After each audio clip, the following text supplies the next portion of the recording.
వసుదేవసుతం దేవం కంసచాణూరమర్దనం దేవకీ పరమానందం కృష్ణం వందే జగద్గురుం కృష్ణం వందే జగద్గురుం.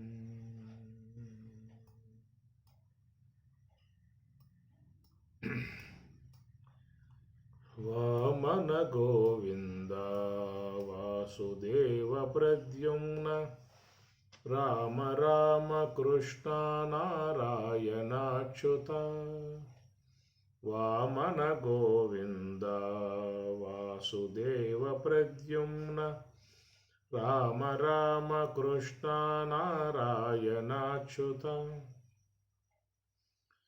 దామోదరానిరుద్ధ దైవ పుండరీకాక్ష నామాత్రయాధీశ నమో నమో. మాధవ కేశవ మధుసూదన విష్ణు శ్రీధరా పదనకం చింతయామి యూయం. పురుషోత్తమా పుండరీకాక్ష దివ్య హరిసంకర్షణ అదోక్షజా. పురుషోత్తమా పుండరీకాక్ష దివ్య హరిసంకర్షణ అదోక్షజా. నరసింహ ఋషికేశ నగదరాత్రి విక్రమ. నరసింహ ఋషికేశ నగదరాత్రి విక్రమ. శరణాగత రక్ష జయ జయ శ్రీహరి. మాధవ కేశవ మధుసూదన. సంక్రాంతి పండుగ ముక్కోటి ఏకాదశితో సంబరాలు అంబరం అంటుతూ ఉన్నాయి. శ్రీమన్నారాయణుని వైకుంఠ ద్వారం తెరవబడింది. అందరికీ కూడా పండుగ వాతావరణం వచ్చేసింది. ఏకాదశి, ద్వాదశి, త్రయోదశి, చతుర్దశి కనుక సంక్రాంతి, మకర సంక్రాంతి. అయ్యప్ప స్వామి కొండ వద్ద కూడా చాలా విశేషముగా భక్తకోటి చేరి ఉంటారు. మకర జ్యోతి దర్శనం చేసుకోవటానికి అసంఖ్యాకముగా లక్షలాది మంది మరి అయ్యప్ప స్వామి సన్నిధిలో స్వామి అనుగ్రహానికి అందరూ కూడా మరి చేతులు ముకులించి నమస్కరిస్తూ స్వామివారి నామాన్ని స్మరిస్తూ ఎంతో ప్రయాసపడి అక్కడ చేరుకున్నటువంటి విధానం అయ్యప్ప స్వామి భక్తులు. మకర జ్యోతి దర్శనం కోసం చాలా విశేషంగా పోతారు. కనుక మకర సంక్రాంతి హైందవులకు చాలా గొప్ప పండుగ విధానము. ఈ ప్రకారముగా మనం మరి ముక్కోటి ఏకాదశి పర్వదినం చాలా గ్రామాలలో నామ సంకీర్తన చేస్తారు. ఏకాహం అని చెప్పని సప్తాహాలు చేస్తూ ఉంటారు. ఏకాహం అని శ్రీమన్నారాయణుని నామాన్ని ఆ రోజంతా కీర్తిస్తారు. దాన్ని ఏకాహం అంటారు. ఒకే రోజు చేసేది ఏకాహం. అట్లా భగవన్నామంతో మారుమోరుగిపోతాయి పల్లె ప్రాంతాలన్నీ కూడా. మరి ఏకాదశి రోజున అందరూ కూడా ఉపవాసం, మనం మొన్న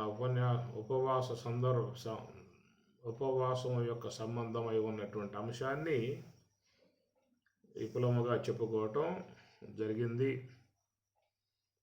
ఏకాదశి రోజున ఉపవాసం ఉన్నట్లయితే చాలా పుణ్య విశేషముగా కూడా భావించేటువంటిది. మరి ముక్కోటి ఏకాదశి, వైకుంఠ ఏకాదశి, ఉత్తర ద్వార దర్శనం, ఇవన్నీ కూడా మరి పారమార్థికముగా ఉన్నటువంటి అంశాలు. వ్యవహారంలో చూపిస్తే ఎప్పటికైనా వారు దాంట్లో ఉన్న పరమార్థాన్ని తెలుసుకుంటారు అనేది పెద్దల యొక్క ఆశయం. అంటే ఆశతోనే వాళ్ళు మన ముందు ఇవన్నీ కూడా ఏర్పాటు చేశారు. స్థూలముగా ఉంటేనే సూక్ష్మాన్ని గ్రహించుకునే అవకాశం ఏర్పడుతుంది. ఈ ప్రకారముగా మరి వైకుంఠానికి చేరుకోవటానికి మంచి అవకాశముగా భక్తులందరూ కూడా మరి వైష్ణవ భక్తులందరూ సంబరపడిపోయేటువంటి విధానము. మరి ఉత్తర ద్వార దర్శనం అన్నారు. దక్షిణ ద్వార దర్శనం. దక్షిణం అంటే అది యముని యొక్క సంబంధమై ఉన్న ద్వారం, దక్షిణ ద్వారం. ఉత్తర ద్వారం వైకుంఠనాథుని చేరుకోవటానికి మంచి మార్గ విధానము కనుక ద్వారములు తెరవబడి ఉన్నటువంటిది. వైకుంఠానికి అందరూ కూడా ఎంతో పరమానందముతో స్వామి సన్నిధికి చేరుకోవటానికి భక్తులు ఊళ్ళూరేటువంటి విధానము. ఇక్కడ మరి చూసినట్లయితే వైకుంఠ ద్వార దర్శనము అంటే వికుంఠం. వికుంఠం అంటే సంకుచితం అని చెప్పిన అర్థం వస్తుంది. కుంఠం అంటే సంకుచితం. వికుంఠం అంటే సంకుచితం లేకుండా ఉన్నటువంటి, అనగా ఎవరైనా భగవంతుని చేరుకోవచ్చు. కాబట్టి భక్తి భావంతో భగవంతుణ్ణి ఆరాధించినట్లయితే వాళ్ళందరూ కూడా శ్రీమన్నారాయణుడిని చేరుకుని మోక్షాన్ని పొందే విధానంగా ఉన్నది. కాబట్టి అది వికుంఠ సంబంధం, వైకుంఠం అని చెప్పని అంటారు. వికుంఠ సంబంధమే వైకుంఠం. కేవలత్వపు సంబంధమే కైవల్యం, నిష్కర్మ సంబంధమే నైష్కర్మ్యం. ఇది సంస్కృతంలో ఆది వృద్ధిగా వచ్చేటువంటి పదాలు. కాబట్టి ఈ ప్రకారముగా వైకుంఠ ద్వార దర్శనం, ఉత్తర ద్వార దర్శనం అని చెప్పి అన్నప్పుడు శ్రీమన్నారాయణుడు అంతటా వ్యాపకమై ఉన్నటువంటి స్వరూపం. విశ్వలో వ్యాప్తవు, అంతటా వ్యాపకమై ఉన్న తత్వం అది బ్రహ్మతత్వం. శ్రీ మహావిష్ణువు అంటే బ్రహ్మతత్వం. విశ్వం విష్ణుర్వషట్కారో భూతభవి భవత్ప్రభు భూతవృద్భావో భూతాత్మా భూతభావన భూతాత్మ పరమాత్మ చ ముక్తానాం పరమాగతి అవ్యయ పురుష సాక్షి క్షేత్రజ్ఞ అక్షర ఏవచ. ఇవన్నీ కూడా బ్రహ్మస్వరూపం తెలియజేసేటువంటి పదాలే మీకు విశ్వ సహస్రనామాలలో వస్తాయి. మొదటి నామమే విశ్వం విష్ణు. విష్ణు అంటే విశ్వం వ్యాపకత్వం కలిగి ఉన్నటువంటి స్వరూపాన్ని విశ్వల వ్యాప్తం. విష్ అనే పదము నుంచి వచ్చినటువంటిది విష్ణు అనేటువంటిది ఉకారాంత పుల్లింగం. కాబట్టి విష్ అనేటువంటి ధాతువు అది విశ్వల వ్యాప్తం, అంతటా వ్యాపకమై ఉన్న స్వరూపము. కలడంబోది కలండు గాలి కలడాకాశంబునన్ను కుంభినిన్ కలడగ్నిందిశలన్ పగళ్ళ నిశలన్ ఖద్యోత చంద్రాత్మలన్ కలడు ఓంకారంబునన్ త్రిమూర్తుల త్రిలింగౌ వ్యక్తులందంతటన్ కలడీశుండు కలండు తండ్రి వెదకంగాయేల ఈయాయడన్. భాగవతం సప్తమ స్కందంలో ఆ భగవంతుని ఉద్దేశించి చెబుతూ కలడంబోది కలండు కాలి కలడాకాశంబునన్ కుంభినిన్. కలడు ఉన్నాడు, భూమిలో ఉన్నాడు, జలంలో ఉన్నాడు, అగ్నిలో ఉన్నాడు, వాయువులో ఉన్నాడు, ఆకాశంలో ఉన్నాడు, దిక్కులన్ రేలన్. కాబట్టి రాత్రిపూట పగటిపూట దిక్కులలో అంతటా త్రిమూర్తుల త్రిలింగ వ్యక్తులందంతటన్ కలడీశుండు కలండు తండ్రి. చక్కటి ఒక సర్వాత్మనా భావన ప్రబోధింపజేసేటువంటి గ్రంథం భాగవతం.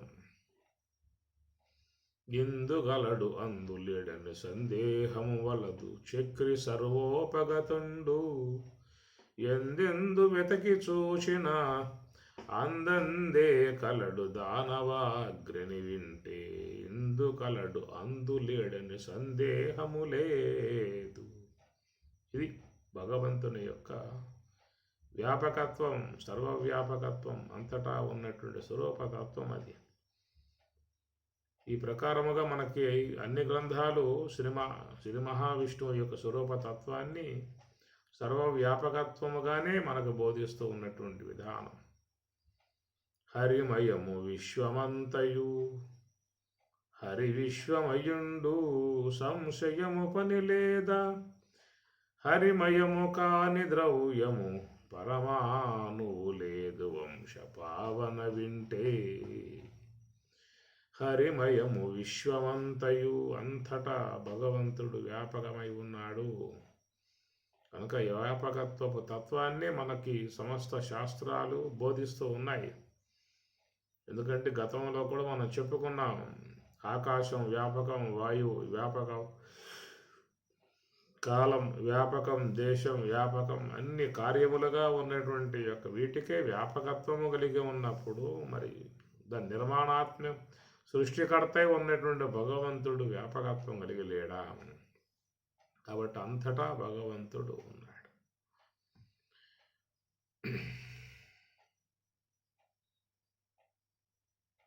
నిర్దంబత్వంబున నేడుగా నవడు ప్రత్యక్ష స్వరూపంబునన్, విశ్వం విష్ణుర్వషట్కారో విశ్వం నారాయణం దేవమక్షరం పరమం పదం, విశ్వతః పరమానిత్యం విశ్వం నారాయణగం హరిం, విశ్వమే వేదం పురుషస్తవిశ్వముపజీవతి, పతిం విశ్వస్యాత్మేశ్వరగం శాశ్వతగం శవమచ్యుతం, నారాయణం మహాజ్ఞేయం విశ్వాత్మానం పరాయణం, నారాయణ పరో జ్యోతిరాత్మా నారాయణః పరః, నారాయణ పరం బ్రహ్మ తత్వం నారాయణః పరః, నారాయణ పరో జ్యోతిరాత్మా నారాయణః పరః, అంతర్బహిష్యతః సర్వం వ్యాప్య నారాయణ స్థితః, అనంతం అవ్యయం సూక్ష్మం. అద్భుతంగా నారాయణ ఉపనిషత్తు, తైత్రీయ ఉపనిషత్తులో నారాయణ ప్రశ్నలో నారాయణ ఉపనిషత్తుగా పేరుగాంచినటువంటిదే తర్వాత కాలంలో ఇది మంత్ర పుష్పముగా లోకంలో ప్రసిద్ధిగాంచింది, విరాజమానముగా ఉన్నది.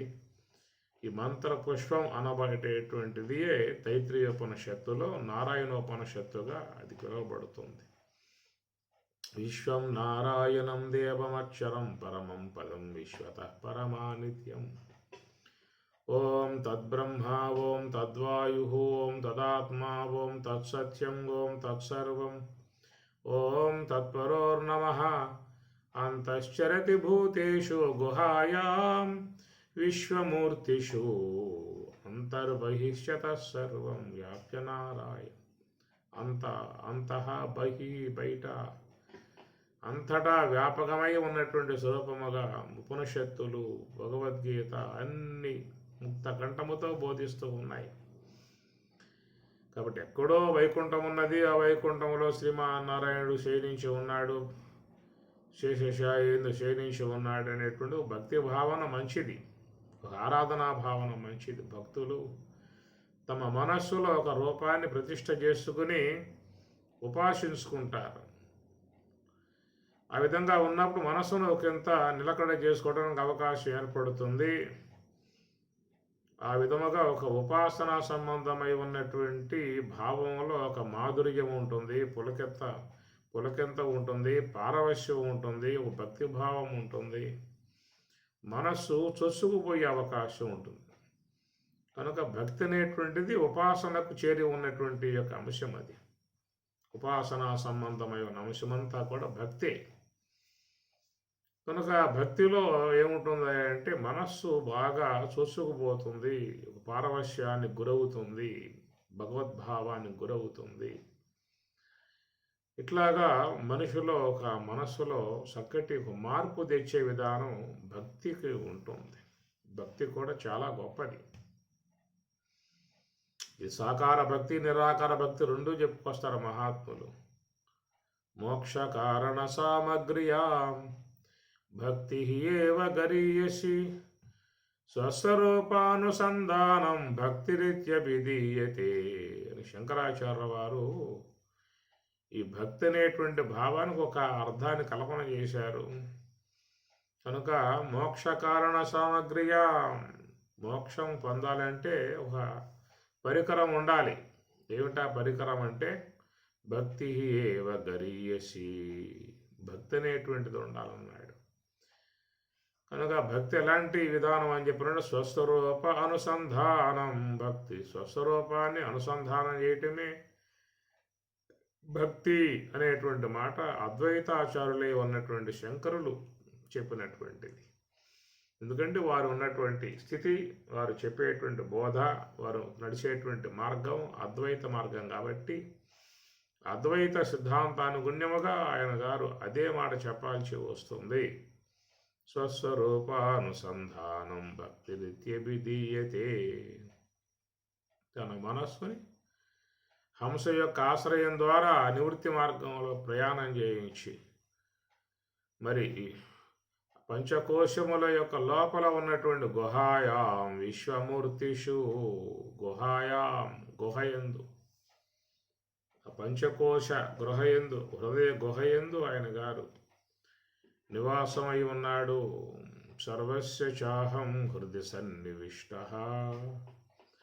కనుక ఆ ప్రకారముగా ఉన్నటువంటి ఆ యొక్క భగవంతుణ్ణి నివృత్తి మార్గము ద్వారా హంస యొక్క ఆశ్రయం ద్వారా చేరుకునేటువంటి దానికి శంకరాచార్యుల వారు భక్తి అనేటువంటి అంశాన్ని చెప్పుకొచ్చారు. భక్తి ఏవ గరీయసి, స్వస్వరూపానుసంధానం, నిరంతరముగా తన స్వరూపమునందు అనుసంధానం కలిగి స్వరూప భావమున యందు మనసు నిలిపి బ్రహ్మమును అవలోకనం చేస్తూ ఉన్నటువంటి విధానం అది పరిపూర్ణమై ఉన్నటువంటి పూర్ణ భక్తి అని చెప్పనంటారు.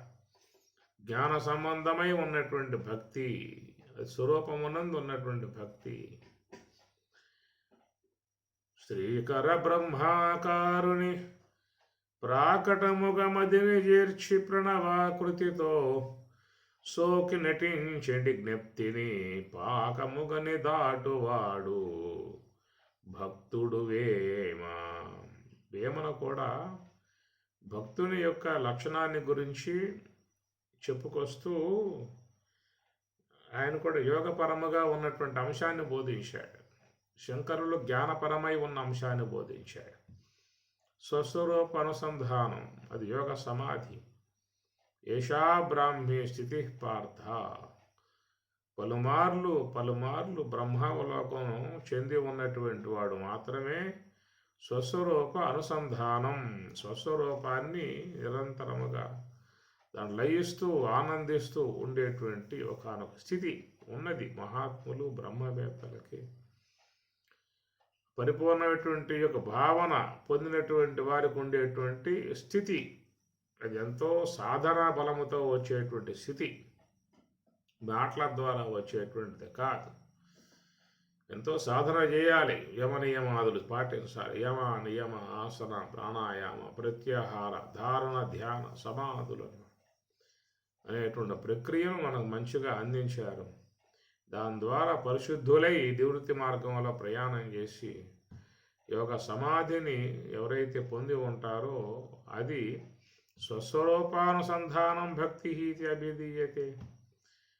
పరమాత్మ కూడా భగవద్గీతలో ఈ భక్తి యొక్క అంశాన్ని స్వరూపానుభవం యొక్క అంశాన్ని గురించి కూడా ఆయన చెప్పుకొస్తూ చతుర్విధ భజంతే మాం జనా సుకృతనోర్జున ఆర్తో జిజ్ఞాసు అర్ధార్థి జ్ఞానేశ భరతర్షభ. నన్ను ఆరాధించేటువంటి వాళ్ళు లోకంలో 4 విధములుగా ఉన్నారు అన్నాడు. దాంట్లో ఉదారా సర్వ ఏవైతే జ్ఞానేదు ఆత్మైవమే మతం.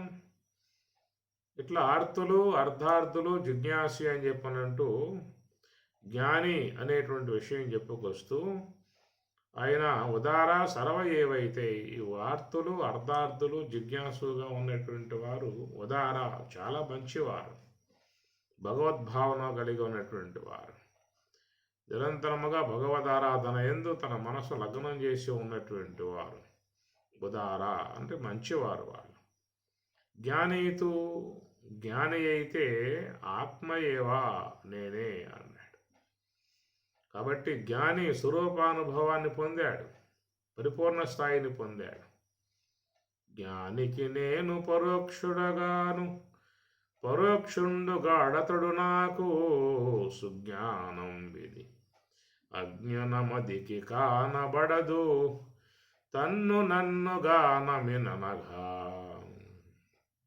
జ్ఞానికి నేను పరోక్షుడగాను. కాబట్టి భగవంతుడు జ్ఞాని కంటే వేరుగా లేడు, అటనే భగవంతుని కంటే జ్ఞాని వేరుగా లేడు. ఇరువురు కూడా ఒకే స్వరూపమై ఉన్న విధానము అన్నారు. ఈ ప్రకారముగా మరి తత్వావలోకనం, బ్రహ్మావలోకనం చేసేటువంటి వాళ్ళు లోకంలో ఉన్నారు. కాబట్టి వారిది స్వరూప భక్తి అన్నారు, పరాభక్తి అని చెప్పి అన్నారు. సర్వోన్నతమై ఉన్న భక్తి, నిరంతరముగా బ్రహ్మమును అవలోకనం చేస్తున్న భక్తి, స్వస్వరూప అనుసంధానం భక్తి. అది భక్తిగా చెప్పుకొచ్చాడు శంకరాచార్యుల వారు. అది వేమన మాటల్లో విన్నట్లయితే, శ్రీకర బ్రహ్మాకారుని ప్రాకటముగ మదిని చేర్చి ప్రణవాకృతితో సోకి నటించెడి జ్ఞప్తిని పాకముగని సోకి నటించెడి జ్ఞప్తిని. సోకి నటించుట, నిరంతరముగా హంస అనేది భగవంతుని స్పృశించి అది ఇహానికి వస్తున్నది, బయటికి వస్తూ ఉన్నది, లోనికి పోతున్నది, బ్రహ్మమును స్పృశిస్తూ ఉన్నది, మళ్ళా బయటికి వస్తూ ఉంది. కాబట్టి సోకి నటించెడి జ్ఞప్తిని పాకముగని దాటువాడు శ్రీకర బ్రహ్మాకారుని ప్రాకటముగ మదిని చేర్చి ప్రణవాకృతితో. చాలా మాటలు దీంట్లో ఆయన వాడతాడు. ప్రణవ ఆకృతి అన్నాడు, ప్రణవ స్వరూపం. ఈ సోహం అనబడేది ప్రణవ స్వరూపం అనగా మహాకారణం అర్ధమాత్ర. ఆ మహాకారణమే సాగింది అంటే శ్వాస అన్నారు. కనుక బ్రహ్మము నుండి జాలువారి ప్రవహిస్తూ ఉన్నది. కాబట్టి దాని శ్రీకర బ్రహ్మాకారుని ప్రాకటముగా మదిని చేర్చి అనగా మనస్సుని ఆ హంసతో చేరుస్తారు మహాత్ములు. యోగులుగా ఉన్నటువంటి వారు ఆ ప్రకారముగా సోకి నటించెడి జ్ఞప్తిని, వారెప్పుడూ కూడా ఆ హంసనే గమనిస్తూ ఉంటారు, శ్వాస గమనికలోనే ఉంటారు. తస్మాత్ సర్వేషు కాలేషు మాం యోగయుక్తో భవార్జున. తస్మాత్ సర్వేషు కాలేషు యోగయుక్తో భవార్జున. పరమాత్మ ఈ ప్రకారముగా యోగము, శ్వాస, హంస, దాని యొక్క ఆశ్రయములో ఉన్నటువంటిది అది యోగ భక్తి అన్నారు. స్వరూపము యొక్క స్వరూపానుభవాన్ని పొందటానికి చేసేటువంటి స్వస్వరూప ప్రాప్తిని అపేక్షించి ఉన్నటువంటి యొక్క భక్తి యోగ భక్తి అన్నారు. అదేమో జ్ఞాన భక్తి. శంకరాచార్యుల వారు స్వస్వరూపానుసంధానం జ్ఞానపరమై ఉన్న భక్తి అన్నాడు. భక్తి ఇది అభిధీయతే. వాళ్ళు భక్తులే, నిరంతరముగా బ్రహ్మలో లయమవుతూ బ్రహ్మమే తానై ఉన్నటువంటి జ్ఞానులు, వారు కూడా పరమభక్తి కలిగి ఉన్నటువంటి వారు. ఆ బ్రహ్మమును అవలోకన చేయటానికై ఈ సోకి నటించడి జ్ఞప్తిని, నిరంతరముగా శ్వాస బ్రహ్మమును సోకుతూ ఉన్నది, బ్రహ్మమును తాగుతూ ఉన్నది, బ్రహ్మమును స్పృశిస్తూ ఉన్నది, మళ్ళా తిరిగి ఇహానికి వస్తూ ఉన్న విధానం. కనుక దాని ఆశ్రయములో ఉండి ఆ ఓంకారాన్ని ఉపాసించే విధానముగా ఉండటాన్ని దీన్ని యోగ సంబంధమై ఉన్నటువంటి భక్తిగా చెప్పేటువంటిది.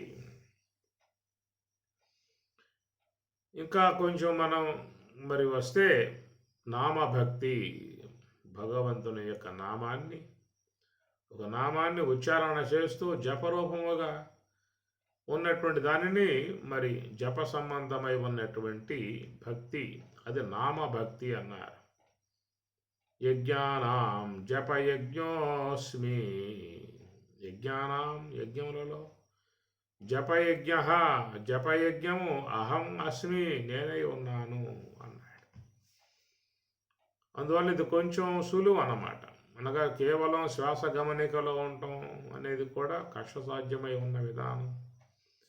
లేదా స్వస్వరూపానుసంధానం, స్వస్వరూపం బ్రహ్మమును అవలోకన చేసేటువంటి భక్తి తబిదీయతే. కనుక ఆ భక్తి అనేది చాలా పరాకాష్ఠ. అది మనకు అందుబాటులో ఉన్నటువంటి అంశము కాదు. ఎంతో ప్రయాణం చేసినటువంటి వారికి మాత్రమే అది స్వరూప అనుభవ సంబంధమై ఉన్నటువంటి భక్తులై ఆ బ్రహ్మమును ఆరాధిస్తూ దాంట్లో లయిస్తూ ఆనందంలో ఓలలాడుతూ ఉండేటువంటిది. అది జ్ఞానభక్తి. శంకరాచార్యులు వారు బోధిస్తే స్వరూప భక్తి ఏమనాచార్యుల వారు మరి మనకి యోగ సంబంధమై ఉన్న భక్తి భావాన్ని నేను బోధించాడు. మనకి భగవద్గీత నామ సంబంధ భక్తి, యజ్ఞానాం జపయజ్ఞోస్మి, జప సంబంధ భక్తి అన్నారు. కాబట్టి ప్రకారముగా చూస్తే ఒక్కొక్కటి కూడా మనకి అంచెలంచెలుగా ఉన్నటువంటి విధానం. వీటి యొక్క విషయమై చాలా స్పష్టముగా ఉత్తర గీతలో కూడా స్వామివారు చెప్పుకొస్తూ పూజ కోటి సమం స్తోత్రం, స్తోత్ర కోటి సమో జప, జప కోటి సమం ధ్యానం, ధ్యాన కోటి సమో లయ, పూజ కోటి సమం స్తోత్రం. పూజ, స్తోత్రం, జపం, ధ్యానం, లయం ఇట్లా చెప్పుకొచ్చారు. ముందు పూజ అనే అంశం చెప్పుకొచ్చారు. ఎందుకంటే మనుషుల్లో భక్తిభావం రావాలి కాబట్టి భగవదారాధన సంబంధమై ఉన్నటువంటి అంశంలో ముందు ప్రవేశిస్తారు. ఇక్కడి నుంచే జీవితం స్టార్ట్ అవుతుంది. ఆధ్యాత్మిక పాఠశాల 1వ తరగతిగా అక్షరాభ్యాసం అనేటువంటిది ఇక్కడి నుంచే మనిషికి స్టార్ట్ అవుతుంది. ఈనాడు మనం ఇంత జ్ఞానాన్ని అధ్యయనం చేసే విధానముగా, ధ్యానం చేసే విధానంగా ఉన్నాము అంటే మన ప్రయాణం కూడా అక్కడి నుంచే స్టార్ట్ అయ్యింది, ప్రారంభింపబడింది. పూజ కోటి సమం స్తోత్రం, స్తోత్ర కోటి సమో జప. ఇట్లా మనకి మహాత్ములు సమాజంలో ఏర్పాటు చేశారు. ఇవన్నీ కూడా ఒక అర్చనా సంబంధమై ఉన్న అంశము. ఆలయాలన్నీ కూడా అర్చనా సంబంధ విధానం, అందరికీ కూడా అందుబాటులో ఉన్నటువంటి విధానం. భగవంతుణ్ణి స్మరించుకుంటూ ఆయన్ని ఆరాధించుకునేటువంటి అర్చనా సంబంధ దేవాలయాలన్నీ కూడా ఒక భక్తి భావాన్ని మనకి బోధిస్తూ ఉన్నాయి. అర్చనా సంబంధం అన్నారు. ఆ తర్వాత నామ సంబంధము, భగవంతుని యొక్క నామాన్ని ఉచ్చారణ చేయటము. వాగ్గేయకారులైనటువంటి అన్నమాచార్యుల వారు భగవంతుణ్ణి కీర్తిస్తూ 33,000 శ్లోకాలను ఆయన గారు పెద్ద ప్రబంధ కావ్యాన్ని అందించాడు. 33,000 శ్లోకాలు, కీర్తనలు, 33,000 కీర్తనలు అన్నమాచార్యుల వారు స్వామివారిని కీర్తిస్తూ ఇచ్చినటువంటివి. ఈనాడు ఎంతోమంది ఆలాపన చేస్తూ ఉన్నారు. ఎంతో భక్తిభావంతో వాటిను స్మరించుకుంటూ ఉన్నారు, అర్థాలను గ్రహించుకుంటూ ఉన్నారు. దాంట్లో భగవత్ సంబంధమై ఉన్న భక్తి భావమే కాదు, జ్ఞానభావాన్ని, వైరాగ్య భావాన్ని ఎన్నిటినో కూడా చొప్పించి ఆయన గారు మనకి చక్కటి సంగీతంలో శ్రావ్యముగా వినట్లుగా ఇచ్చినటువంటి విధానము. వాటి ద్వారా సులభముగా మానవుడు జ్ఞానాన్ని గ్రహించే అవకాశం ఏర్పడుతుంది. ఈ ప్రకారంగా వాగ్గేయకారులుగా ఉన్నటువంటి అన్నమాచార్యుల వారు, త్యాగరాయ గారు, ముత్తుస్వామి, శ్యామశాస్త్రి, అనేక మంది మహాత్ములందరూ కూడా భగవంతుని కీర్తిస్తూ నామం జపిస్తూ మరి చక్కగా వాళ్ళు అందించారు. నారాయణ తరంగాలు కూడా చాలా అద్భుతంగా వాళ్ళు కీర్తన చేస్తారు. అవి పాడుతూ ఉంటే ఒక పారవశ్యం కూడా వచ్చేస్తూ ఉంటుంది. ఇత్యస్తాపాదారవింద విశ్వవందిత ముకుంద విద్యారాయణ తీర్థ అని ప్రకారంగా చాలా కీర్తనలు రచించిన విధానం నారాయణ తీర్థుల వారు. ఇట్లా మరి భగవత్ సంబంధమై ఉన్న అంశాన్ని గురించి మనసులో ఎప్పుడూ కూడా కీర్తిస్తూ, జపిస్తూ, పూజిస్తూ ఎన్ని ఒక మార్గముగా మనస్సుని ఆ వైపుకు తిప్పటం అని చెప్పిన అర్థం. నిరంతరముగా మనస్సు ఇంద్రియాలతో సంబంధం బట్టి విషయాల వైపు పోతూ ఉన్నటువంటిది. లేదా వాసనలతో సంబంధపడి అనేక ఆలోచనలతో పోతున్నటువంటిది. ఈ రెండే ప్రతి ఒక్క వ్యక్తిలో కూడా ఎక్కువ జీవనాన్ని అవి కలిగి ఉన్నాయి. మానవుని సగటు జీవితం అంతయు కూడా ఈ రెండు ఆక్రమించి ఉన్నాయి. కనుక ఇంద్రియములు, ఇంద్రియ సంబంధ విషయాలు, అటనే సంస్కారములు, వాటి సంబంధమై ఉన్న ఆలోచనలు, మనసులో పడ్డ సంస్కారాలు, తత్సంబంధమై ఉన్న ఆలోచనలు, ప్రపంచంలో చేరి ఉన్న విషయాలు, పంచేంద్రియాలతో ఆస్వాదించే విధానం, వీటితోనే జీవితం అంతా కూడా గడిచిపోతూ ఉన్నది. కాబట్టి ఆ ప్రకారముగా ఉన్నటువంటి యొక్క మనస్సును ఏదో ఒక రకంగా మన భగవంతుని వైపుకు తిప్పాలనేటువంటి యొక్క ఉద్దేశమే ఇవన్నీ కూడా. మరి పూజ, జపము, స్తోత్రము, ధ్యానము, లయము అని చెప్పి అన్నారు కదా. పూజ కోటి సమం స్తోత్రం, స్తోత్ర కోటి సమో జప, జపకోటి సమం ధ్యానం, ధ్యాన కోటి సమో లయ. లాస్ట్లో చెప్పేసాడు లయ, లయము, స్వరూపానుభవము అన్నారు. కాబట్టి ప్రకారంగా ఇవన్నీ మనకు సొసైటీలో ఉన్నాయి, సమాజంలో ఉన్నాయి. ఈనాడు మరి పసిబిడ్డలుగా ఉన్నటువంటి వాళ్ళు ఈ తాత్విక అంశములు గ్రహించుకునే స్థాయిలో వాళ్ళకి లేదు. అందువల్ల ముందుగా వారు ఒక భక్తి భావన పెంపొందింపజేసుకుంటే దాని నుంచి జ్ఞాన భాగంలో ప్రవేశించే అవకాశం ఏర్పడుతుంది. కాబట్టి పరమాత్మ కూడా భగవద్గీతలో ఉదారా, వాళ్ళు మంచివారయ్యా, భగవద్భావన కలిగి ఉన్నారు.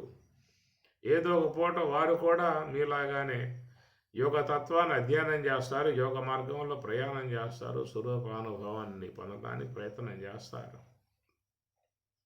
కనుక పరమాత్మ జీవితం ఉదార అన్నాడు. జ్ఞాని యొక్క విషయం వచ్చినప్పుడు జ్ఞానీతు ఆత్మైవ మే మతం, జ్ఞాని అయితే నేనే అన్నాడు.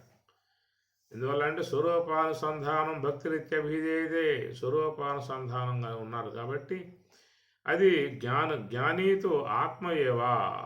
ఎందుకంటే ఏకభక్తి విశిష్యతే, జ్ఞానికి ఉండేటువంటి భక్తి ఏకభక్తి విశిష్యతే, ఒకే భక్తి కలిగి ఉంటాడు. కామ్య భక్తిలో మళ్ళా భగవదారాధనలో మారిపోతాయి.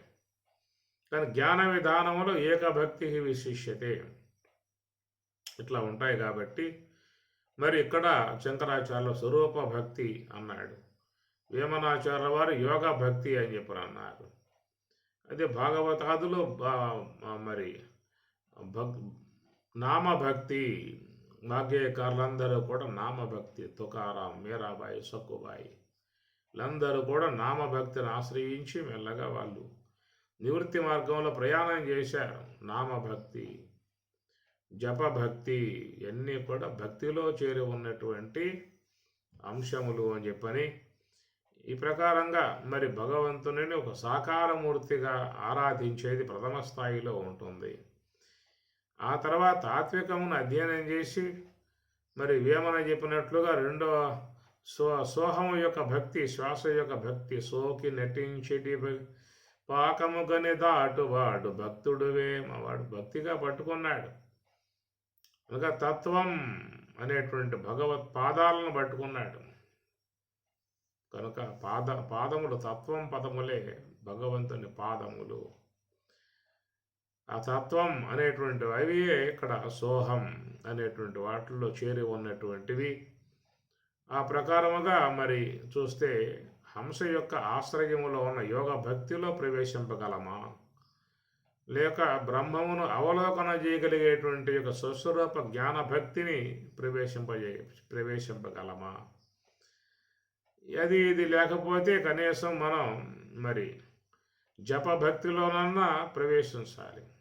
జపం నిరంతరముగా భగవంతుని జపించే విధం. తస్మాత్ సర్వేషు కాలేషు మాం అనుస్మరా, మాం అనుస్మరా, నన్ను స్మరించవయ్యా అంటూ ఉన్నాడు.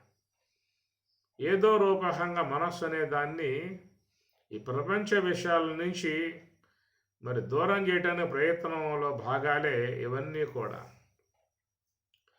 ఏది మనకు అనుకూలంగా ఉంటుందో దాన్ని పట్టుకుని ఎగబాగటమే. ఇక్కడే కూర్చోవాలని చెప్పి ఆయన చెప్పటం లేదు. ముందు మన యొక్క ప్రాక్టీస్, మన పూజ అనేటువంటి దాంతో ఆరంభం చేయబడితే దాని నుంచి నామ సంకీర్తన అనేటువంటి యొక్క కీర్తనలతో ఆరంభమైతే దాని నుంచి ఇంకా మరి లోపల లోపల చేసుకునేటువంటి యొక్క మౌన భక్తి, మౌనం ఉపాసతే, మౌనం ఆత్మ, మౌనం, ఆ మౌనముగా మనస్సులో ఏ సంకల్పం లేకుండా భగవంత్ సంబంధమై ఉన్నటువంటి ఒక నామాన్ని పెట్టుకున్నట్లయితే కూడా మనసు చాలా ప్రశాంతంగా ఉంటుంది, నిర్మలంగా ఉంటుంది, నిశ్చలంగా ఉంటుంది. ఉద్వేగాలకు ముఖ్యంగా గురి కాదు. అనేక ఆలోచనలు వచ్చి పడ్డప్పుడు ఉద్వేగాలకు గురవుతాం. కానీ ఎప్పుడైతే భగవత్ సంబంధమై ఉన్న భావన ఉన్నప్పుడు అతనిలో చక్కటి భగవత్ సంబంధమై ఉన్న దైవీ లక్షణాలు వచ్చేస్తాయి. దైవీ లక్షణాలు వచ్చేస్తాయి వాళ్ళకి. శాంతము, ఆనందము, ప్రశాంతత, నిర్మలత్వము, ఉద్వేగం లేకపోవటము, ఆవేశం లేకపోవటము, ఇవన్నీ భగవంతుని యొక్క భక్తి విధానంలో, నామభక్తిలో వచ్చేటువంటివి. మీరు గమనించండి, భక్తులుగా ఉన్నటువంటి వాళ్ళల్లో ఆచరణాత్మకముగా ఉండేటువంటి యొక్క విధానం చూస్తే చాలా మనం వారిని చూస్తూ సంతోషపడతాం, ఆనందపడతాం. ఎందుకంటే వారిలో అలాంటి గుణాలు సంతరించుకున్నాయన్నమాట. అవి భక్తి ద్వారా వచ్చేటువంటి లక్షణాలు కాబట్టి మరి ఇక్కడ మనకి మా సొసైటీలో, సమాజంలో మహాత్ములు ఒక భక్తి భావన అనేది ఏర్పాటు చేసిన విధానమే శ్రీమన్నారాయణుని యొక్క ఆరాధనా సంబంధమై ఉన్న అంశము. అర్చన, నివేదన, ప్రపత్తి, ఇవన్నీ కూడా ఒక ఆరాధనా భావంలో వస్తాయి. దాని ద్వారా జీవితాన్ని పెంపొందింపజేసుకుని మంచి మార్గంలో ప్రవేశింపజేసుకొని ఇంకా ఉన్నతమైన జ్ఞాన స్థాయికి వెళ్ళిపోవాలి. ఒక్కొక్క మెట్టెత్తు అధిరోహిస్తూ వెళ్ళిపోవాలి.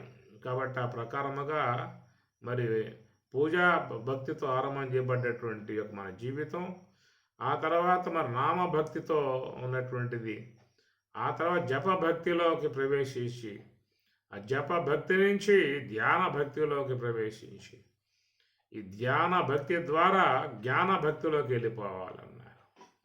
శాంతాకారం భుజగశయనం పద్మనాభం సురేశం విశ్వాకారం గగన సదృశం మేఘవర్ణం శుభాంగం లక్ష్మీకాంతం కమలనయనం యోగిహృతో ధ్యానగమ్యం భవభయహరం సర్వలోకైకనాదం. భవభయహరం రెండో పాతయ్య అన్నారు. అది ఆ యొక్క యోగి హృతో ధ్యానగమ్యం. యోగులు హృతో ధ్యానగమ్యం, హృతు హృదయమునందు ధ్యానము ద్వారా గమ్యం పొందుతూ ఉన్నారు. శాంతాకారం భుజగశయనం పద్మనాభం సురేశం విశ్వాకారం. అంతటా వ్యాపకమై ఉన్నటువంటి యొక్క నారాయణ తత్వము ఈ విధముగా మహాత్ములు ఉపాసించారు. ఆ తత్వాన్ని వాళ్ళు కనుగొన్నారు. అది ఆ విధముగా మరి ఆయన్ని సేవించుకోవటానికి చెప్పిన విధానమే ధ్యానగమ్యం. యోగవృత్తు ధ్యానగమ్యం. ధ్యాన భక్తిని పట్టుకుంటే జ్ఞాన భక్తిలోకి పోవచ్చు. ఇత్యాది ఈ జ్ఞాన సంబంధమై ఉన్నటువంటి అంశము ఒక్కసారికి ఎవరికి కూడా మనస్సుకి అంతు చిక్కదు. అది ఎవరో కూడా పట్టుకోలేరు. కాబట్టే సామాన్యులకు అందుబాటులో ఉండేట్లుగా ఒక భగవద్భావన, శ్రీమన్నారాయణుని ఆరాధించే విధానం, ఆలయాలు, అర్చనలు, అక్కడ వైకుంఠ ద్వార దర్శనం అని చెప్పని మనకు ముక్కోటి ఏకాదశి నుంచి వైకుంఠ ద్వార దర్శనం, వైకుంఠుడిని దర్శించుకునే విధానం కానీ ఒక అంశములు మనకి సొసైటీలో ప్రవేశింపజేశారు అని చెప్పని అంటే వాటిల్లో ఉన్నటువంటి ఒక పరమార్థాన్ని మనం తెలుసుకోవాల్సి ఉంటుంది. కనుక శ్రీమన్నారాయణుడి యొక్క తత్వాన్ని బోధిస్తూ అంతటా సర్వత్ర వ్యాపకమై ఉన్నటువంటి యొక్క స్వరూపము అని చెప్పని అన్నారు. ఆ ప్రకారముగా ఉన్నటువంటి స్వామిని ఎట్లా పొందాలి అంటే మరి ఏకాదశి రోజున వైకుంఠ ద్వారములు తెరిచి ఉంటాయి కాబట్టి ఉత్తర ద్వారము గుండగా పోగలిగితే నువ్వు శ్రీమన్నారాయణుణ్ణి దర్శించుకునే అవకాశం నీకు ఏర్పడుతుంది అన్నారు. మరి ఎక్కడుంది ఉత్తర ద్వారం? మొన్నే కదండి మేము పోయొచ్చాం ఆలయంలోకి, మీరు పోలేదా అనేటువంటి విధానం. ఆ ప్రకారముగా మన ముందు మహాత్ములు ఈ విధముగా ఏర్పాటు చేశారు అని చెప్పానంటే దాంట్లో ఉన్న పరమార్థాన్ని తెలుసుకోమని చెప్పని అర్థం. ఉత్తు అంటే పైకి, ఉత్తు ఊర్ధ్వం తరంతీతి ఉత్తరం, ఉత్తర ద్వారం. ఉత్తరం అంటే ఉత్తనగా పైకి అన్నమాట. ఏమిటా పైకి ఏం చెప్పానంటే ఈ పంచకోశములు అనేవి తీసుకోవచ్చు. అన్నమయ, ప్రాణమయ, మనోమయ, విజ్ఞానమయ, ఆనందమయ. పంచకోశములు దాటుకుంటూ స్వరూపంలోకి పోవటమే ఉత్తు అనే అర్థం. ఏతం అన్నమయం ఆత్మానం ఉపసంక్రమ్య, ఏతం ప్రాణమయం ఆత్మానం ఉపసంక్రమ్య, ఏతం విజ్ఞానమయం ఆత్మానం ఉపసంక్రమ్య, ఏతం ఆనందమయం ఆత్మానం ఉపసంక్రమ్య. తైత్రీయం చెబుతున్నమాట. ఈ ప్రకారముగా ప్రతి ఒక్కరూ కూడా ఈ పంచకోశములు దాటి పంచకోశాతీతమై ఉన్నటువంటి స్వరూపమును చేరుకోవాల్సి ఉంటుంది. ఈ ప్రకారముగా ప్రయాణం చేయటమే ఉత్తర ద్వారములో గుండా పరమాత్మ వద్దకు పోవటం. ఉత్తర ద్వారం అంటే కూడా ఏమిటంటే ఇక్కడ ఈ నాసిక అనేది ఉత్తరం, ఇది ఉత్తర ద్వారము అన్నారు. ఉత్తర దిక్కు ఉత్తర ద్వారము మనకు అంతరార్థముగా చెప్పినప్పుడు ఆపో స్థలం తూర్పు దిక్కు, అగ్ని స్థలం పడమటి దిక్కు, శ్రోత్రము దక్షిణ దిక్కు, నాసిక అది ఉత్తర దిక్కు. ఇది 4 దిక్కులుగా చెప్పేటువంటి మాట. కనుక హంస అనేది సంచారం కలిగి ఉన్నటువంటి దానికి ఉత్తర దిక్కుగా చెప్పుకొచ్చారు. తూర్పు పడమర, ఆపో స్థలం తూర్పు, అగ్ని స్థలం పడమర. ఎందుకంటే సూర్యుడగు బుద్ధిని గరతి సూర్య, బుద్ధి అనే సూర్యుడు తన యొక్క వాక్కు కిరణములతో ఉదయిస్తుంది కాబట్టి ఇది తూర్పు దిక్కు అన్నారు. తిరిగి మరల రాత్రి కాగానే అగ్ని స్థలముగా ఉన్నటువంటి నేత్ర స్థలములో కారణదేహం ఉంది కాబట్టి ఆ కారణదేహం అనే అంధకారంలోకి బుద్ధి అనేటువంటి సూర్యుడు అస్తమించడం జరుగుతుంది. తూర్పు పడమర అన్నారు ఇక్కడ. ఇక దక్షిణము అంటే శ్రోత్ర స్థలాన్ని దక్షిణము అన్నారు. ఇక హంస యొక్క సంచారం జరిగేటువంటి స్థలాన్ని అది ఉత్తరం అని పేరు పెట్టారు. అది ఉత్తర దిక్కు అన్నమాట. అంటే మనస్సు అనే దాన్ని బ్రహ్మములో చేర్చే విధానం హంసకు మాత్రమే ఉన్నది. ఈ శ్వాసకు మాత్రమే, హంసకు మాత్రమే ఉన్నది. సత్యలోకం పూజాడ హంసకిరుక, వినుదానిపై స్వారి చేయున్సు మానసముతో, మానస బ్రహ్మమౌ మాయ దాటి, సత్యలోకం పూజాడ హంసకిరుక. ఈ ప్రకారముగా మరి ఆ బ్రహ్మము యొక్క స్వరూప జాడ సుషుమ్న అనేది భగవంతుడు నివాసమై ఉన్నటువంటి గర్భాలయము, గర్భగుడి. అది గర్భగుడి అనేటువంటిది ఏంటంటే మనకు సుషుమ్న జ్ఞానపరంగా చెప్పుకున్నట్లయితే ఈ సుషుమ్న అనబడేటువంటిది గర్భగుడి అన్నమాట. గర్భాలయము అన్నప్పుడు మరి శిశువు పెరిగేటువంటి కనుక స్త్రీ గర్భమునందు ఆ జీవుడగు అతడు తన శరీరాన్ని దేహం అనే దేవాలయాన్ని సంతరింపజేసుకున్నట్లుగా మరి ఆ స్థలములో తన దేహాన్ని పూర్ణముగా నవమాసాలలో పూర్తి చేసుకుని బయటికి వచ్చే విధానం కనుక అది కూడా గర్భాలయము అన్నారు. ఇక్కడ భగవంతుడు బ్రహ్మము నివాసముగా ఉన్నటువంటి స్థలం సుషుమ్న, అది మరి గర్భగుడి అన్నారు. గర్భగుడి అక్కడ బ్రహ్మము అనేది దర్శనయోగ్యముగా ఉన్న విధానం కనుక ఈ ప్రకారముగా మరి యోగులై ఉన్నటువంటి వారు హంసను ఆశ్రయించి వారు నివృత్తి మార్గం వైపుకి ప్రయాణం చేస్తూ ఉన్నారు. ఇది ఉత్తర దిక్కు అన్నారు. అనగా ఉత్తర ద్వార దర్శనం. ఉత్తర ద్వారం అనగా శ్వాస సంచారం కలిగి ఉన్నటువంటి దానిని ఉత్తర ద్వారం. ఆ ఉత్తర ద్వారము గుండగా పోగలిగితేనే సర్వవ్యాపకమై ఉన్నటువంటి శ్రీమన్నారాయణుడిని దర్శించుకునే అవకాశం అనేటువంటిది ఏర్పడుతుంది. ఈ ఉత్తర ద్వారంలో ప్రవేశించాలి. అందువల్ల ధ్యానం చేసే వాళ్ళంతా, యోగమును శీలించే వాళ్ళంతా కూడా ఉత్తర ద్వారం అనే దానిలో ప్రయాణం చేస్తూ ఉన్నారు. శ్వాస యొక్క ఆశ్రయం కలిగి బ్రహ్మావలోకనం చేసే విధానముగా మరి ఇక్కడ ఉత్తర ద్వారము అనేది ఏంటంటే మరి ఈ శ్వాస సంచారం కలిగి ఉన్నటువంటి స్థలమే ఉత్తర ద్వారము.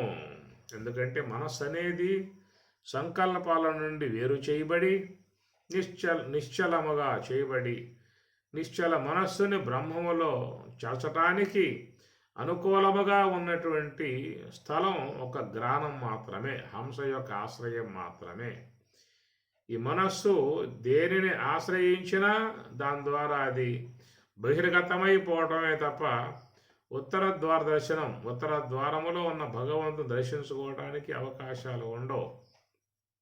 అందుచేత ఒక్క శ్వాసను ఆశ్రయిస్తే మాత్రమే మనస్సు నివృత్తి మార్గం వైపుకు ప్రయాణం చేసే అవకాశం ఉన్నది. అది మినహాయిస్తే ఈ మనస్సు అనేది నేత్రాన్ని ఆశ్రయిస్తుంది, స్తోత్రాన్ని ఆశ్రయిస్తుంది, జిహ్వను ఆశ్రయిస్తుంది.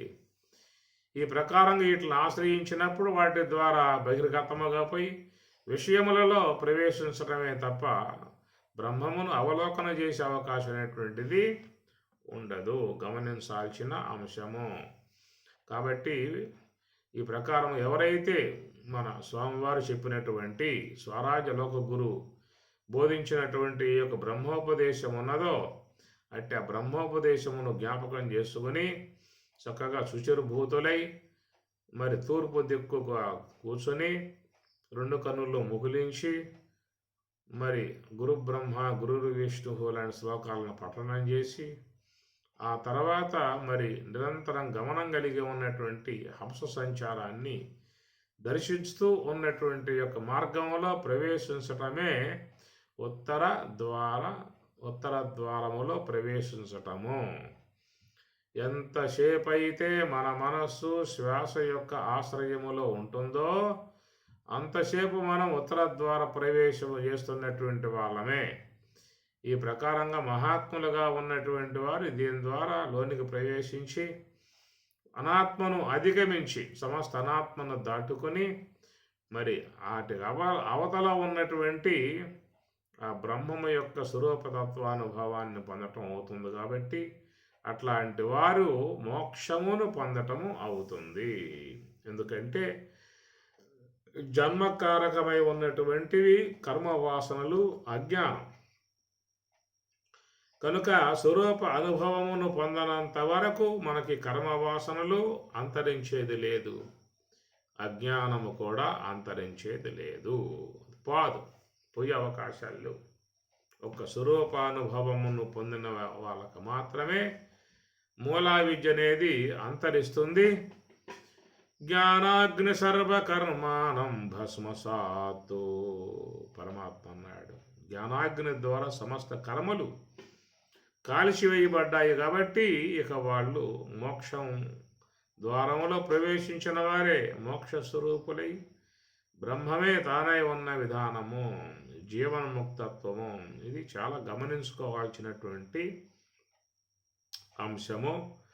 కనుక ఉత్తర ద్వార దర్శనము అని చెప్పనగానే మనం మరి ఆ పూట ఏకాదశి రోజున శుచిర్భూతలమై చక్కటి దుస్తులు ధరించి అందరూ కూడా క్యూ కట్టి స్వామివారికి ఫలపుష్పాలు సమర్పించుకునే విధానముగా ఉత్తర ద్వారము గుండగా లోపలికి వచ్చి స్వామి దర్శనం చేసుకుని పరవశించిపోయాం. ఈ పూట మేము స్వామి దర్శనం చేసుకున్నాము అని సంతోషపడ్డాము. అది చాలా మంచిది. ప్రతి సంవత్సరం మనం దాన్ని ఆచరిస్తూ ఉండాలి. ఆ మార్గమునందు ఒక భక్తి భావన కలిగి ఉండాలి. ఎందుకంటే మనం ఆచరిస్తే రేపు రాబోయే తరాలు కూడా అది చేస్తాయి. ఈ ఉత్తర ద్వార దర్శనం ఇది కాదండి, వాళ్ళు చెప్పారు స్వామివారు. ఉత్తర ద్వారం అంటే హంస యొక్క సంచారం కలిగి ఉన్నటువంటి యొక్క దానినే ఉత్తర ద్వారము అని. ఆడ మనసును పెడితేనే అది ఉత్తరంగా మారిపోయే అవకాశం ఏర్పడుతుంది. లేకుండా దక్షిణముగా అనగా అనాత్మ వైపుకే పోతుంది. కాబట్టి ఈ ప్రకారముగా యోగము ద్వారా అంశ యొక్క ఆశ్రయం ద్వారా నివృత్తి మార్గంలో ప్రవేశింపజేయటమే అది ఉత్తర ద్వార దర్శనము అనే విషయాన్ని చెప్పామనుకోండి, ఎంతమంది దీన్ని పట్టుకుంటారు చెప్పండి? రాదు, పట్టుకోరు. మనకు బాహ్యముగా ఒక ఆచరణాత్మకముగా ఉన్నది కాబట్టి అనేక సంవత్సరాలుగా మనం దానిని ఆచరిస్తూ వస్తూ ఉన్నాం కాబట్టి ఆ ప్రక్రియలో రాగా రాగా రాగా మనం ఈనాడు ఉత్తర ద్వార దర్శనం అని చెప్పనంటే పారమార్థికముగా దాన్ని గ్రహించుకునే విధానం చేస్తున్నాము. అంటే ఇంతకు పూర్వం మనం ఆ యొక్క మార్గంలో ఉన్నాం కనుక ఈనాడు మన జ్ఞానపరమై ఉన్నటువంటి యొక్క అంశం మన ముందుకి వచ్చిందనమాట. కాబట్టి ప్రకారముగా ఈ బాహ్యముగా భక్తిపరముగా ఉన్నటువంటి అంశము ఉండాలి. అనగా దృష్టాంతం ఉన్నప్పుడే ద్రాష్టాంతికం అర్థమవుతుందని చెప్పి నియమం ఉంది కదా. దృష్టాంతం ఉన్నప్పుడే ద్రాష్టాంతికమును గ్రహించుకునే అవకాశం ఏర్పడుతుంది. ఇట్లా పరమాత్మ భగవద్గీతలో అనేక సందర్భాలలో ఈ సందర్భాలను ఉపయోగిస్తాడు. యదా దీపో నివాతస్తో దీపం ఉదాహరణగా ఇచ్చాడు. అట్లా పద్మపత్రం ఇవాంభస, పద్మపత్రం తామరాకు నీటిని అంటున్నట్లుగా ఇట్లా ఉదాహరణలు ఇచ్చి దృష్టాంతములు ఇచ్చి ద్రాష్టాంతికమును వాళ్ళకు తెలియజేసినట్లుగా మనకు ఈ భక్తిపరమై ఉన్నటువంటి దృష్టాంతం ఇది.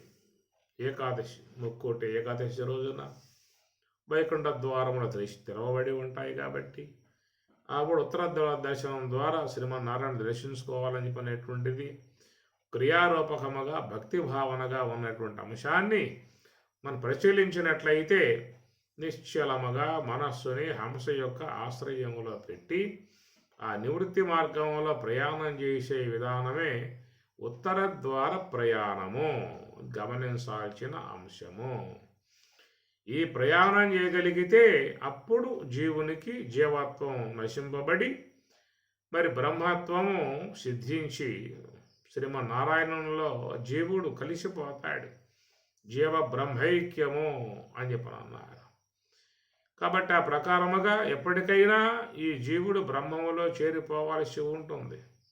ఎన్ని యుగాలు, ఎన్ని కల్పములు, ఎన్ని మన్వంతరములు, ఎన్ని సృష్టులు జరిగిపోయినప్పటికీ కూడా ఎప్పటికైనా ఈ జీవుడు మానవ దేహములోకి ప్రవేశించి ఈ మానవ దేహము నుండే ప్రయాణం చేసి స్వరూపస్థితికి తాను పోవలసి ఉంటుందనేటువంటిది ఒక అంశాన్ని మన ముందు ఒక దృష్టాంతముగా ఏర్పాటు చేశారు.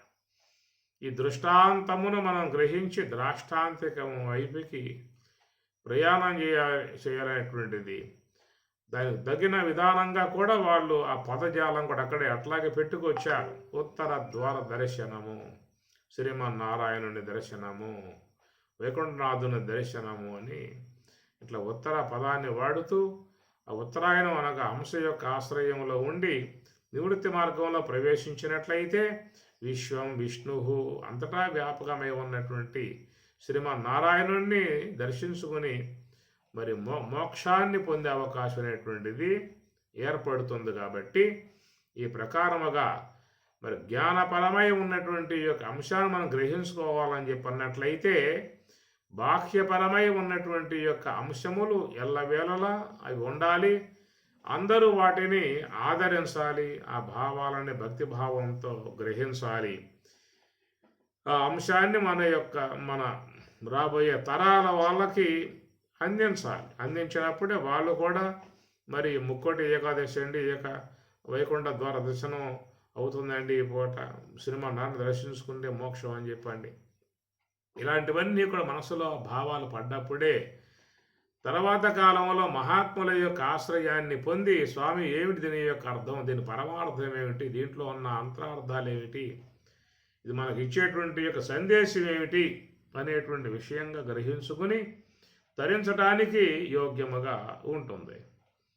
అసలు ఈ ఉత్తర ద్వార దర్శనము, ముక్కోటి ఏకాదశి ఇవి అసలు లేవనుకోండి, పదాలే లేవు, ఈ ఆచరణ లేదనుకోండి, వాడు జ్ఞానపరంగా చెప్పే విషయం ఏముంటుంది, చెప్పిన అర్థమయ్యే అవకాశాలు ఏమున్నాయి?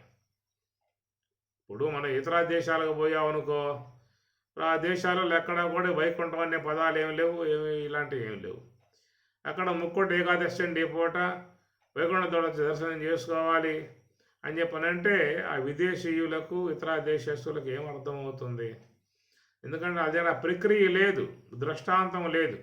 దృష్టాంతం లేకుండా ద్రాష్టాంతికం వచ్చే అవకాశం లేదు.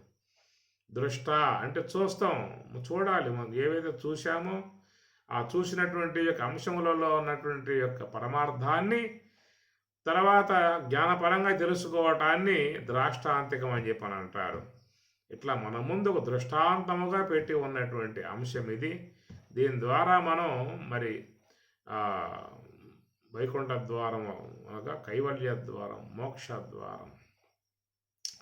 మోక్షద్వారే ద్వారపాలాః చత్వారః పరికీర్తితాః శమః విచారః సంతోషః చతుర్దశ సాధు సంగమః అని వశిష్ఠ భగవాన్ వారు బోధిస్తారు. కాబట్టి ఆ ప్రకారముగా మరి చూసినట్లయితే ఏకాదశి, ఏక అంటే ఒకటి చేయటం, దశేంద్రియాలని మనస్సులో లీనం చేసి ఆ మనస్సుని హంస యొక్క ఆశ్రయం ద్వారా ఆ బ్రహ్మమును ఉపాసించుటయే అది ఏకాదశ వ్రతము కింద వచ్చేటువంటి అంశము. అది మోక్షద్వారానికి మార్గమై ఉన్న అంశము. సర్వవ్యాపకమై ఉన్న శ్రీమన్నారాయణుని దర్శించుకోవటానికి యోగ్యమై ఉన్న విధానము. ఆ ప్రకారము దర్శించుకున్నట్లయితే వారికి మోక్షం అనేటువంటిది కరతలామలకమై ఉంటుంది. కనుక మరి ఈ ఏకాదశి నుంచి పుణ్య రోజులు ఆరంభం చేయబడ్డాయి. ఏకాదశి, ద్వాదశి, త్రయోదశి, చతుర్దశి. ఇక మరి రేపటి రోజున చతుర్దశి, ఇప్పుడు త్రయోదశి పూర్ణిమ, రేపు చతుర్దశి. చక్కగా మరి